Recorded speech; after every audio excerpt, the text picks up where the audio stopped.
கர்த்தருடைய பரிசுத்த நாமத்துக்கு மகிமை உண்டாவதாக. இந்த காணொலியின் மூலமாக இதை பார்த்து கொண்டிருக்கிற யாவரையும் இயேசுவின் நாமத்தினாலே வாழ்த்துகிறேன். தேவ பிள்ளைங்க, முன்னாடி அனுப்பி வைத்த ஃபார்மேட்டின் படி நீங்க கொஞ்ச நேரம் தேவனை பாடி ஆராதித்து அதெல்லாம் முடிச்சுட்டு கடைசியாக இங்க நீங்க தேவ செய்திக்கு கடந்து வாங்க.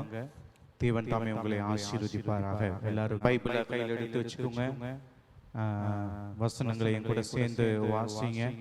தேவன் கண்டிப்பாக ஆசீர்வதிப்பாராக. இந்த வேளையில நம் இன்றைய தியானத்திற்காக நாம் எடுத்திருக்கிற வேத பகுதி லூக்கா எழுதின சுவிசேஷம் 4ஆம் அதிகாரம் 25ஆம் வசனம் முதல் 30ஆம் வசனம் வரை நாம் இந்த நேரத்திலே கொஞ்சம் தியானிப்போம். 29ஆம் வசனத்திலே சொல்லப்பட்டிருக்கிறது, எழுந்து அவரை ஊருக்கு புறம்பே தள்ளி தங்கள் ஊர் கட்டப்பட்டிருந்த செங்குத்தான மலையின் சிகரத்திலிருந்து அவரை தலைகீழாய் தள்ளிவிடும்படி அவ்விடத்திற்கு கொண்டு போனார்கள். இந்த இடத்துல இயேசு கிறிஸ்துவ தேவாலயத்திலிருந்து சினகாகிலிருந்து அந்த இடத்திலே அவரை தள்ளி கொண்டு போய் அவரை கொல்லும்படியாக அங்க மக்கள் முயற்சிக்கிறதை இந்த இடத்துல வேதத்தை நாம் வாசிக்கும் போது தெரிந்து கொள்ள முடியும்.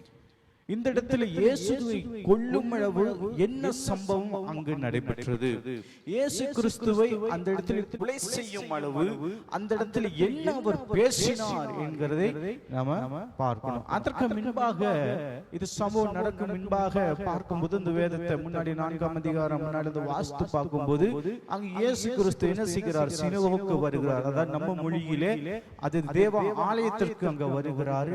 அந்த இடத்துல ஓய்வு நாளே ஆலயத்தில் வந்தது நிமித்தமாக இயேசு கிறிஸ்துக்கு ஒரு வேத பகுதியை வாசிப்பதற்கு கொடுக்கப்படுகிறது. அந்த இடத்துல இன்னும் குறிப்பாக சொல்ல போனால் ஏசாயா தீர்க்கதரிசன புத்தகம் 61ஆம் அதிகாரத்தை இயேசு கிறிஸ்துவின் இடத்திலே வாசிப்பதற்காக அங்க கொடுக்கப்படுகிறது. அதை வாசித்த பின்பு இயேசு கிறிஸ்து என்ன செய்கிறார், அதை அந்த குறிப்பிட்ட நபரிடத்தில் அந்த ஓலையை கொடுத்து விட்டு வசன சுருளை கொடுத்து விட்டுட்டு அவர் என்ன செய்கிறார், பிரசங்கிக்க ஆரம்பிக்கிறார். அந்த இடத்துல முதலாவது சொல்லுகிறார், இந்த வாசிக்கப்பட்ட இந்த வேத வார்த்தை நிறைவேறிற்று அப்படின்னு சொல்றார். என்ன வாசிக்கிறார் பார்க்கும்போது லூக்கா 4ஆம் அதிகாரம் 18ஆம் 19ஆம் வசனத்திலே அதை பார்க்கும்போது, கர்த்தருடைய ஆவியானவர் என் மேல் இருக்கிறார், தரித்திரருக்கு சுவிசேஷத்தை பிரசங்கிக்கும்படி என்னை அபிஷேகம் பண்ணினார், இருதயம் நறுங்குண்டவர்களை குணமாக்கவும் சிறைப்பட்டவர்களுக்கு விடுதலையையும் குருடருக்கு பார்வையும் பிரசித்தப்படுத்தவும் நொறுங்குண்டவர்களை விடுதலையாக்கவும் கர்த்தருடைய அனுகிரகம் பிரசித்தப்படுத்தவும் என்னை அனுப்பினார் என்று எழுதியிருக்கிற இடத்தை அவர் கண்டு. இந்த இடத்துல அந்த ஏசாயா தீர்க்கதரிசியின் புத்தகத்தை அந்த இடத்துல வாசிக்கிறத நம்ம பார்க்கிறோம். அப்ப இந்த வார்த்தைகளை சொல்லிட்டு இருதயம் நறுங்குண்டவர்களை குணமாக்கவும் சிறைப்பட்டவர்களுக்கு விடுதலையாகவும் இப்படியாக குருடர்களை சுகமாக்கவும் இப்படியாக இதற்காக இயேசு கிறிஸ்து அனுப்பப்பட்ட ஒரு நோக்கத்தை அங்க வாசித்த பின்பு இதற்காக தான் அனுப்பப்பட்டதாக அந்த இடத்துல உண்மை அங்க சொல்றார். வேற எதுவும் சொல்ல அந்த இடத்துல என்ன சொல்கிறார், தான் எதற்காக அனுப்பப்பட்டு இருக்கிறாரோ அந்த விஷயத்தை அந்த இடத்துல சொல்லிட்டு என்ன செய்கிறார், பிரசங்கம் பண்ண ஆரம்பிக்கிறார். இயேசு கிறிஸ்துவின் பிரசங்கத்தை கேட்டு அங்க இருந்த மக்கள் என்ன செய்கிறாங்க, ஃபர்ஸ்ட் ஆச்சரியமா பாக்குறாங்க.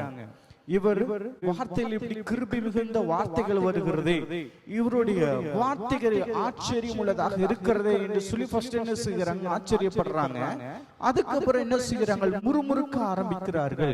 இவர் சாதாரண யோசேப்பின் மகன் அல்லவா, ஒரு தச்சனின் மகன் அல்லவா, இவருக்கு என்ன தெரியும், ஆனால் இப்படிப்பட்ட வார்த்தைகளை பேசுவது எப்படி?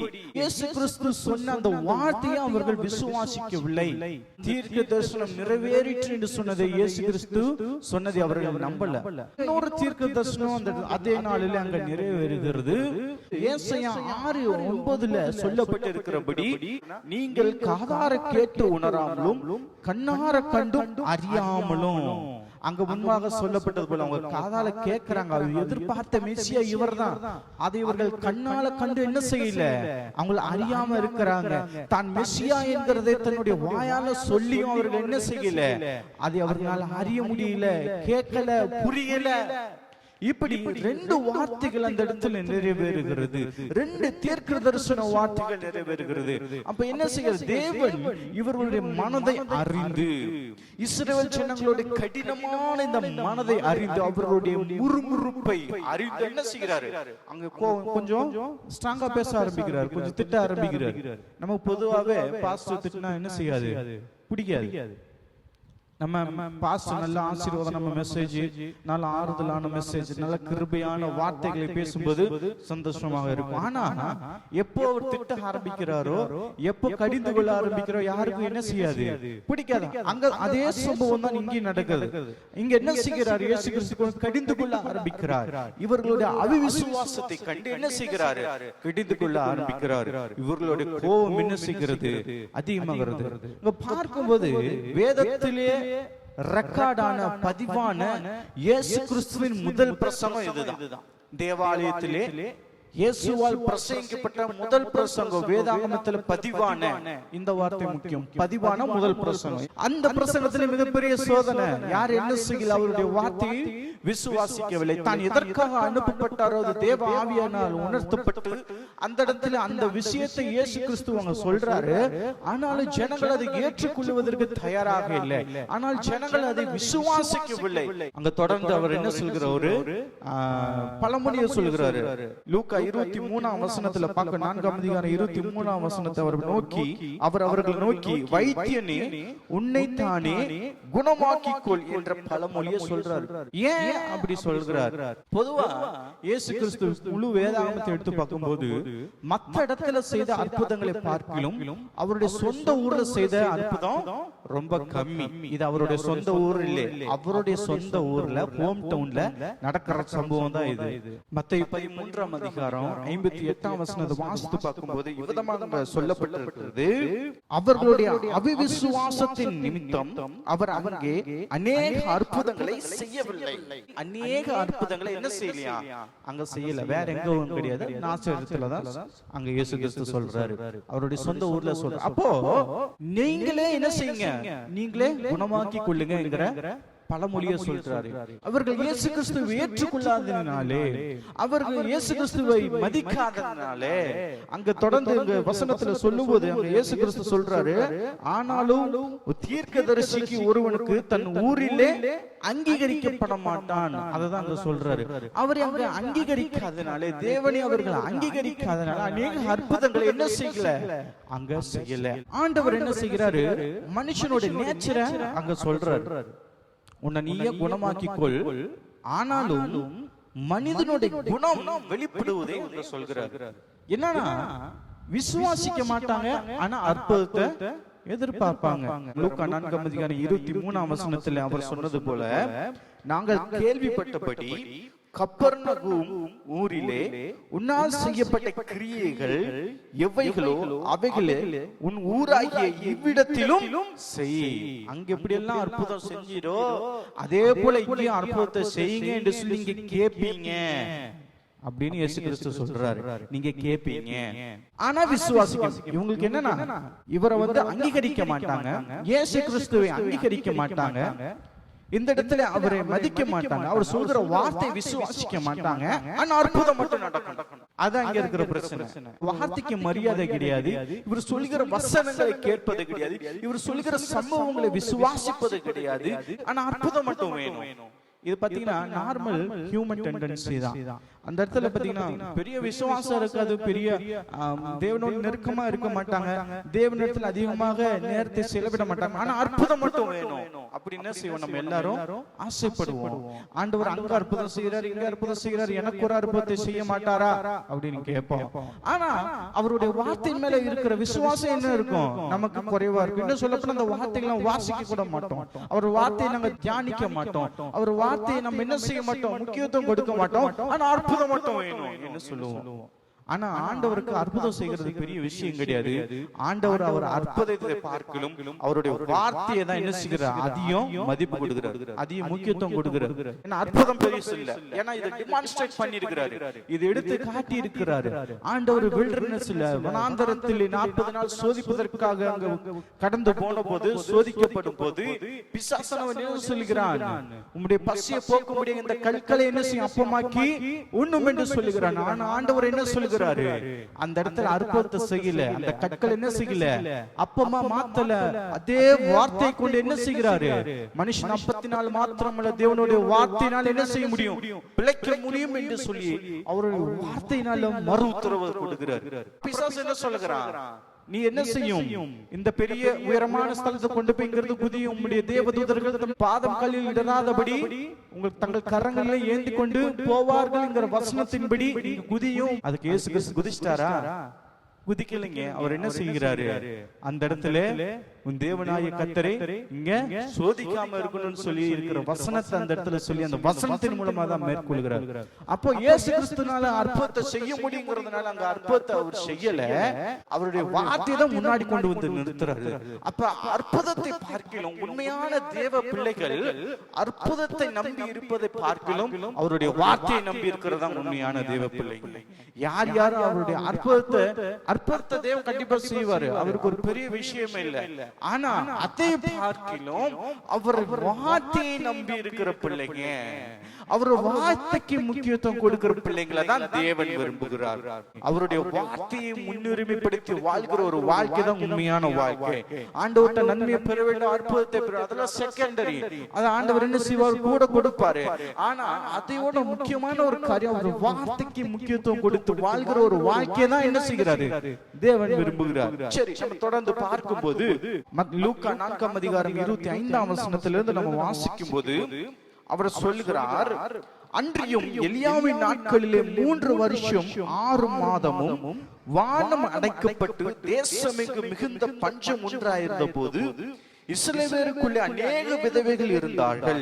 ஆயினும் எலியா சீதோம் நாட்டில் உள்ள சாரபாத் ஊரில் இருந்த ஒரு விதவையின் இடத்திற்கு அனுப்பப்பட்டாரே அல்லாமல் மற்றொருவரிடத்திற்கும் அனுப்பப்படவில்லை. அல்லாமலும் எலிசா தீர்க்கதரிசியின் காலத்திலே இஸ்ரவேலுக்குள்ளே அநேக குஷ்டரோகிகள் இருந்தார்கள். ஆயினும் சீரிய தேசனாகிய நாகமானுக்கு அல்லாமல் அவர்கள் வேறு ஒருவனுக்கும் சுத்தமாக்கப்படவில்லை என்று சத்திய படியே உங்களுக்கு சொல்லுகிறேன் என்று சொல்கிறார். ஜெபாலயத்தில் எல்லோரும் இவைகளை கேட்ட பொழுது கோபம் உண்டு. இயேசு கிறிஸ்துவை கொலை செய்யும் அளவிற்கு இதுல என்ன இருக்குது, ஒரு மலை உச்சியில கொண்டு போய் தள்ளிவிடும் அளவுக்கு அவரை கொலை செய்யும் அளவு இந்த வார்த்தையில என்ன இருக்கு அப்படின்னு பார்க்கும்போது நம்ம வரலாறை நம்ம திருப்பி பார்த்தாதான் நமக்கு புரியும். ஏன்னா நம்ம வேதாகமத்தை வாசிக்கும் போது கடகடனை வாசிச்சுட்டு போவோம். இது எத்தனை பேருக்கு உங்களுக்கு புரிஞ்சிருக்குன்னு தெரியல. ஏன் இவங்க கொண்டு போய் இயேசு கிறிஸ்துவை கொலை செய்யற அளவு கொண்டு போய் தள்ளுறாங்க, அப்ப என்ன ஒரு வார்த்தை சொல்லிட்டாரு, ஆனாலும் எதற்காக இந்த வார்த்தையை சொல்றாரு அதை பத்தி நம்ம தியானிக்க மாட்டோம். கடகட என்ன செஞ்சிருவோம், வாசித்துட்டு போயிடுவோம். சீதமாகட்டும் சிறியவாகட்டும் இந்த 2 பட்டணமும் இஸ்ரவேல் கிடையாது, அது புறஜாதிகளுடைய தேசம். இன்னும் சொல்ல போனா இஸ்ரவேல் ஜனங்களுடைய எதிரிகள். சீதோம் என்பது தீருவனுடைய தலைமையகமாக அது விளங்கினது. சீதமோ சாதாரண பட்டணம் கிடையாது.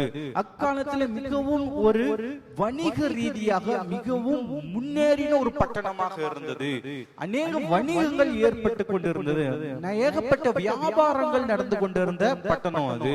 அசிரியர்கள், பாபிலோனியர்கள், கிரேக்கர்கள், ரோமர்கள் எல்லாமே என்ன செய்தாங்க, இந்த பட்டணங்களை போரிட்டு மேற்கொண்டார்கள். ஆனாலும் என்னதான் போர் நடந்தாலும் என்ன செய்தது, அங்க வியாபாரம் தெளிவாக நடந்து கொண்டது. இப்படியாக வியாபார ரீதியாக மிகவும் முற்படுத்தப்பட்ட ஒரு பட்டணம் தான் என்னது, இந்த சீதோம் பட்டணம்.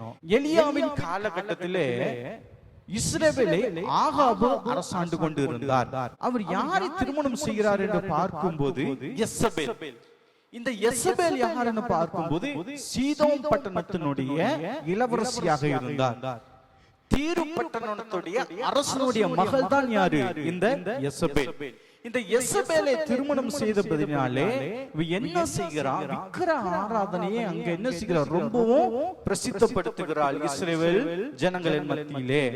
ஏற்கனவே உம்ரியின் காலகட்டம், அதாவது உம்ரிங்கிறது ஆகாபின் அப்பா, அவருடைய காலகட்டத்திலே இஸ்ரவேல்ல மிகவும் விக்கிரக ஆராதனை இருந்தது. விக்கிரக ஆராதனை இல்லாம கிடையாது.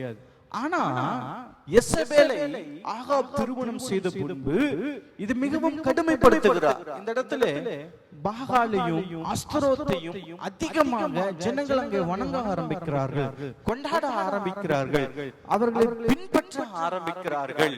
இது எப்ப நடக்குதுன்னா எசபேலை யாரு? ஆகாப் திருமணம் செய்த பின்பு. இதை மாத்திரம் செய்யல, எசபேல் என்ன செய்கிறான்னா அங்க இருக்கிற அநேக தீர்க்கதரிசிகளை, தேவனுடைய தீர்க்கதரிசிகளை கொலை செய்கிறார்.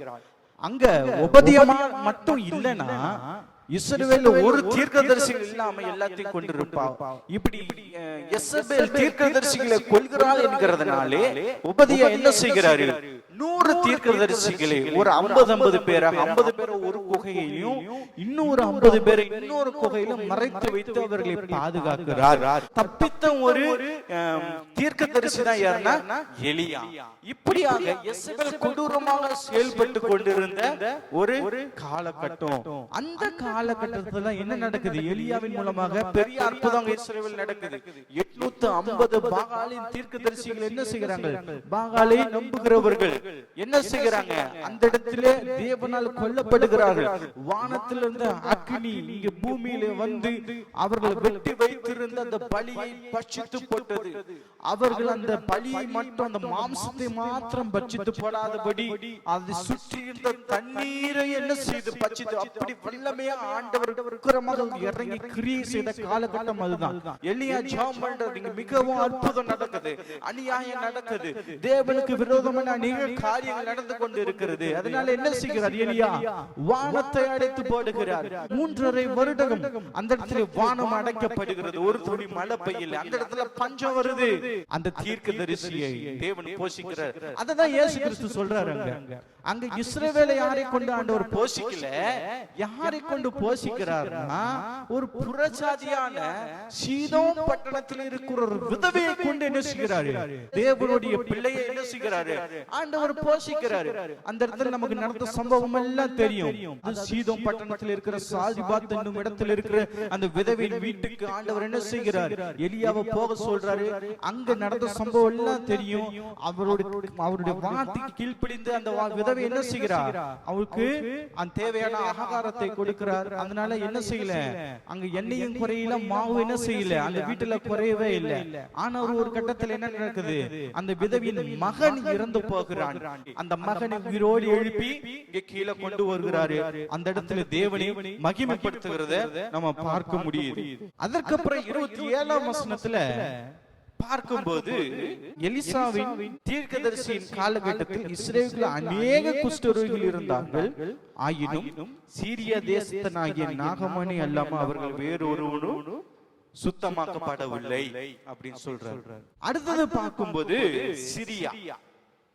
சிரியா நம்ம எல்லாத்துக்கும் தெரியும். சீதோம்ங்கிறது இன்றைய லிபனோன் தான், வேற ஒன்றும் கிடையாது. இன்னைக்கு எல்லாருக்கும் லிபனோன் தெரியும். அந்த தேசம் தான் அன்னைக்கு சீதோமாக இருந்தது. இன்னைக்கு சிரியாவாக தான் இருக்குது. பயங்கர போர் நடக்கிற இடம். அந்த சிரியா பாத்தீங்கன்னா அந்த காலத்தில் இஸ்ரவேல் ஜனங்களோடு போரிட்டு கொண்டு இருந்தார்கள். அந்த இடத்துல இஸ்ரவேல் ஜனங்களை கைதிகளாக, பிண கைதிகளாக கொண்டு போயிட்டு இருக்கிறாங்க. அப்படி கொண்டு போனதுலதான் நாகமான் வீட்டுக்கு ஒரு சிறு பிள்ளை என்ன செய்கிறான்? இஸ்ரவேல் இருந்த ஒரு சிறு பிள்ளையை கைதியாக கொண்டு போறாங்க. நாகமான் சாதாரண ஆளு கிடையாது. அங்க அரசனுக்கு அடுத்தபடியாக ஒரு படை தலைவனாக இருக்கிறாரு. இவருடைய தலைமையில தான் இஸ்ரவேல அநேக வெற்றிகளை என்ன செய்கிறாங்க? கண்டு கொண்டு இருக்கிறார்கள். இவருடைய தலைமையில தான் இஸ்ரவேல் ஜனங்கள் என்ன கொண்டிருக்கிறாங்க? அங்க நொறுக்கி கொண்டு இருக்கிறாங்க. ஆனால் இவர் ஒரு குஷ்டரோகியா இருக்கிறாரு. யாரா இருக்கிற? ஒரு குஷ்டரோகி. அந்த சிறைபிடிக்கப்பட்ட அந்த சிறுமி நாகமானி மனைவியின் இடத்துல சொல்கிறா, இஸ்ரவேலில் இருக்கிற தீர்க்கதரிசி இடத்துல போனா என்ன ஆகும்? எஜமானனுக்கு சுகமாகும் என்று சொல்கிறார். இதை கொண்டு போய் அவருடைய மனைவி அவர்கிட்ட சொல்றாரு. அவர் கொண்டு போய் என்ன செய்யறாரு, அரசரிடத்துல சொல்றாரு, இப்படியா ஒரு சிறுமி சொல்றா, இஸ்ரவேல்ல எனக்கு விடுதலை கிடைக்கும் என்று சொல்லி. அப்போ அரசர் என்ன சொல்கிறாரு, ஒரு நிருபத்தை எழுதுறாரு, ஒரு லெட்டர் எழுதுறாரு. எழுதி அதை கொண்டு போய் இஸ்ரவேல் அரசனிடத்துல கொண்டு போய் கொடு என்று சொல்லி சொல்றாரு. அங்க இஸ்ரவேல் ஆண்ட அரசனிடத்துல கொண்டு போய் கொடுக்கிறாரு. அது எழுதப்பட்டு இருக்கிறது, என்னுடைய படை தளபதியை உன்னிடத்துல அனுப்பிச்சிருக்கிறேன், அவருக்கு குஷ்டரோகம் இருக்குது, அவரை நீ சுத்தமாக்கு என்று சொல்லி. அந்த வார்த்தைகளை அவர் படித்த போது அந்த அரசர் தன்னோடு போரிடுவதற்காக தான் இப்படிப்பட்ட வார்த்தைகளை சொல்லி இருக்கிறார். ஏன்னா தான் ஒரு மனுஷனை உயிர்ப்பிக்கவும் உயிரோடு எழுப்புவதற்கும் சுத்தமாக்குவதற்கும் நான் தேவனா என்று சொல்லி என்ன செய்கிற முறுமுறுக்கிறதை பார்க்கிறோம். அவர் நினைச்சுக்கிட்டாரு தன்னத்துல போரிடுவதற்கு தன்னால் முடியாத காரியத்தை செய்ய சொல்றாரு. திருப்பி மிகப்பெரிய ஒரு போர் வரப்போகுது, வஸ்திரத்தை கிழித்து போட்டு அந்த இடத்துல துக்கிக்கிறதை பார்க்கிறோம். இதை யார் கேள்விப்படுறாருன்னா எலிசா கேள்விப்படுறாரு. இது எலிசா கேள்விப்பட்டோடனே சொல்றாரு, அவர் என்கிட்ட வர சொல்லு அப்படிங்கிறாங்க. எலிசா என்ன சொல்கிறாரு, வர சொல்லுன்னு சொல்றாரு. அந்த இடத்துல எலிசா யோர்தான் நதியிலே அவர் 7 தடவை சொன்னது அதெல்லாம் உங்களுக்கு தெரியும். 2 ராஜாக்கள் 5ஆம் அதிகாரம் 1 to 15ஆம் வசனம் வரையும் அந்த சம்பவங்கள் முழுவதும் தெளிவாக இருக்கும். நான் சொன்ன இந்த ஒவ்வொரு காரியமும் அதுல தெளிவாக இருக்கும். முதலாவது நாம என்ன செய்கிறான், கீழ்ப்படியவில்லை. கூடவே இருந்த வேலைக்காரன் ஒரு முக்கியமான வார்த்தையை சொல்றான். அங்க அவன் சொல்றான் 13ஆம் வசனத்திலே, ஊழிய சமீபத்திலிருந்து அவனை நோக்கி, தகப்பனே, அந்த தீர்க்கதரிசி ஒரு பெரிய காரியத்தை செய்ய உமக்கு சொல்லி இருந்தால் அதை நீ செய்வீர் அல்லவா? அந்த இடத்துல அவர் சொல்றாரு, அந்த தீர்க்கதரிசி ஒருவேளை நம்ம பெருசா ஏதோ ஒரு காரியத்தை செய்ய சொல்லி இருந்தா, பெருசா ஒரு லட்சக்கணக்கில் காசு உங்களுக்கு கொடுக்க சொல்லி இருந்தா, இல்ல பெருசா உங்களை ஏதோ ஒரு காரியத்தை செய்ய சொல்லி நீங்க செஞ்சிருப்பீங்க இல்லையா? ஒரு சின்ன காரியம் தானே, இதை செய்யுங்க, அற்புதம் நடக்கும் அப்படிங்கிறீங்க. இன்னைக்கு காலகட்டத்துல மனுஷனோட மென்டாலிட்டி அப்படிதான். சிம்பிளா ஜாப் பண்ணுங்கன்னு சொன்னா யாருக்கும் ரொம்ப கஷ்டமா இருக்கும். சிம்பிளா வேதத்தை தியானிங்கன்னு சொன்னா எல்லாருக்கும் கஷ்டமா இருக்கும். சிம்பிளா தேவனுடைய வார்த்தையை நம்புங்க, விசுவாசிங்க, இருக்கிற இடத்துல இருந்த ஒரு வார்த்தையை நம்புங்க என்று சொன்னா எல்லாத்துக்கும் கஷ்டமா இருக்கும். ஆனா எத்தனையோ கிலோமீட்டர் தூரத்துக்கு நடந்து போங்கன்னு சொன்னா கேட்பாங்க. எத்தனையோ தூரத்துக்கு போய் எதோ செய்யுங்கன்னு சொன்னா கேட்பாங்க. லட்சக்கணக்கில் பணத்தை கொண்டு வந்து கொட்டுங்கன்னு சொன்னா கேட்பாங்க. இத்தனை ஆயிரம் ரூபாய் கொண்டு வந்து கொடுங்க, அப்பதான் உங்களுக்கு நோய் சரியாகும்னு சொன்னா கேட்பாங்க. நீங்க என்னென்ன காரியத்தை கடினமா சொல்றாங்களோ அது மனுஷங்க என்ன செய்வாங்க கேட்பாங்க. ஆனா சிம்பிளா ஒரு வார்த்தையை சொன்னா, இதை செய்யுங்க, உட்கார்ந்து தேவனுடைய சமூகத்துல நேரத்தை செலவிடுங்க, தேவனுடைய சமூகத்துல வாங்க, தேவனுடைய வார்த்தையை விசுவாசிங்க, அவருடைய வார்த்தையை நம்புங்க என்று சொல்லி சின்ன சின்ன காரியத்தை சொன்னா, சிம்பிளான காரியத்தை சொன்னா நம்ம யாரும் என்ன செய்ய மாட்டோம். நம்ம இதெல்லாம் செஞ்சாங்க அற்புதம் நடக்க போதா, இல்ல இதெல்லாம் செய்து ஒரு பெரிய மாற்றம் வரப்போகிறதா என்று சொல்லி நினைச்சிருப்போம். ஏதோ பெரிய காரியம் செஞ்ச மலையை புரட்டி போட்டாதான் நமக்கு ஏதோ ஒரு மாற்றம் வரும் என்று சொல்லி நம்ம நம்பிக்கொண்டு இருப்போம். ஆனால் அப்படி கிடையாது. சின்ன சின்ன சிம்பிளான காரியத்தை இயேசு கிறிஸ்து என்ன செய்திருக்கிறாரு, நம்மள்ட்ட சொல்லி இருக்கிறாரு. எளிமையான காரியங்களை இயேசு கிறிஸ்து என்ன செய்திருக்கிறாரு, நம்மள செய்ய சொல்லி இருக்காரு. அதை செய்தாலே தேவனுடைய மகிமையை நம்மளால என்ன செய்ய முடியும், பார்க்க முடியும்.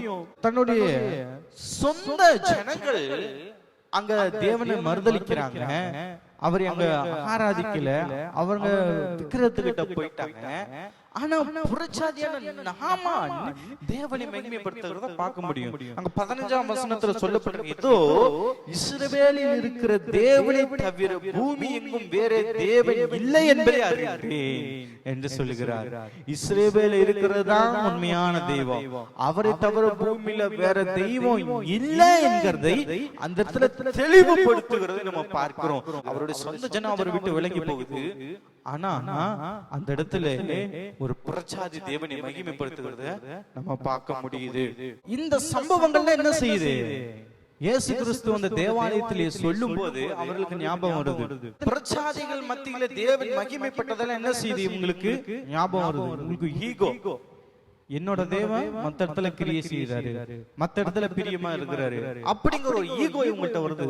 இதெல்லாம் இவங்களுக்கு ஞாபகம் வந்தோன்னையும் இவர் கொலை செய்யும் அளவு என்ன செய்யுது, கோபம் வருத பாக்குறோம். ஆனாலும் ஆண்டவர் அவரை விட்டு விலகி போறத பாக்குறோம். தன்னுடைய சொந்த ஜனங்கள் இயேசுவை ஏற்றுக்கொள்ளல. அநேக இடங்கள்ல பிரச்சாரங்களின் மத்தியிலே ஆண்டவர் அநேக அற்புதங்களை செய்ததை நம்ம பார்க்க முடியும். வேதாகம புதிய ஏற்பாட்டுல வாசிக்கும் போது எப்படி எலியா எலிசா அற்புதங்களை பிரச்சாரங்களின் மத்தியில செய்தார்களோ, இஸ்ரவேலை கண்டிராத ஒரு அற்புதத்தை அந்த காலகட்டத்திலே செய்துட்டாங்க. யார்? எலியா. செத்து போன அந்த மகனை, சாரிபாத் விதவியின் மகனை என்ன செய்கிறார்? உயிரோடு எழுப்புகிறார். இஸ்ரவேலை கண்டிராத அற்புதத்தை எலியா அந்த இடத்துல செய்கிறார். அதே போல தன்னோட சொந்த ஊர்ல செய்யாத அநேக அற்புதங்களை என்ன செய்கிறார்? சுற்றி முற்றிய செய்கிறார். புறஜாதிகளின் மத்தியில செய்கிறார். தேவன் கண்டிப்பாக கிரியை செய்வதற்கு தயாராக இருக்கிறார். எல்லாம் கவனிங்க. கண்டிப்பாக தேவன் கிரியை செய்வதற்கு எப்பொழுதும் தயாராக இருக்கிறாரு. நம்ம அவருடைய வார்த்தையை விசுவாசிக்கிறோமா? தியானித்து பாருங்க. ஏன்னா அந்த இடத்துல ஆண்டவருக்கு தன்னுடைய சொந்த ஊர்ல கிரியை செய்யணும்னு ஆசை, அற்புதம் செய்யணும்னு ஆசை. ஆனா அவருடைய சொந்த ஜனங்கள் அவரை ஏற்றுக்கொள்ளவில்லை. இயேசு கிறிஸ்துவை தன்னுடைய சொந்த ஜனங்கள் அவர் ஏற்றுக்கொள்ளாததினாலே அவருக்கு அங்க கிரியை செய்யணும் ஆசை, அற்புதத்தை செய்யணும்னு ஆசை, ஆனா செய்யாம போறார். நம்ம மத்தியில ஆண்டவருக்கு அப்படிதான் கிரியை செய்ய வேண்டும் என்று சொல்லி அவர் ஆவலா இருக்கிறாரு. ஆனா அவர் எதிர்பார்க்கிற காரியம் எல்லாம் அவருடைய வார்த்தையை நம்ம விசுவாசிக்கிறோமா? நான் முன்னாடி சொன்னது போல உண்மையான தேவ பிள்ளைகள் அவருடைய அற்புதத்தை எதிர்நோக்கி இருக்கிற பிள்ளைகள் அல்ல, தேவனுடைய வார்த்தையை எதிர்நோக்கி கொண்டிருக்கிறவர்கள். உண்மையான தேவ பிள்ளைகள் தேவனுடைய அற்புதத்திற்காக காத்திருக்கிற பிள்ளைகள் அல்ல, தேவனுடைய வார்த்தைக்காக காத்திருக்கிற பிள்ளைகள். உண்மையான தேவ பிள்ளைகள் அவருடைய அற்புதத்தை மட்டுமே நம்பி இருக்கிற தேவ பிள்ளைகள் அல்ல, அவருடைய வார்த்தையை நம்பி இருக்கிற பிள்ளைகள். அப்போ தேவன் கிரியை செய்வதற்கு தயாராக இருக்கிறாரு.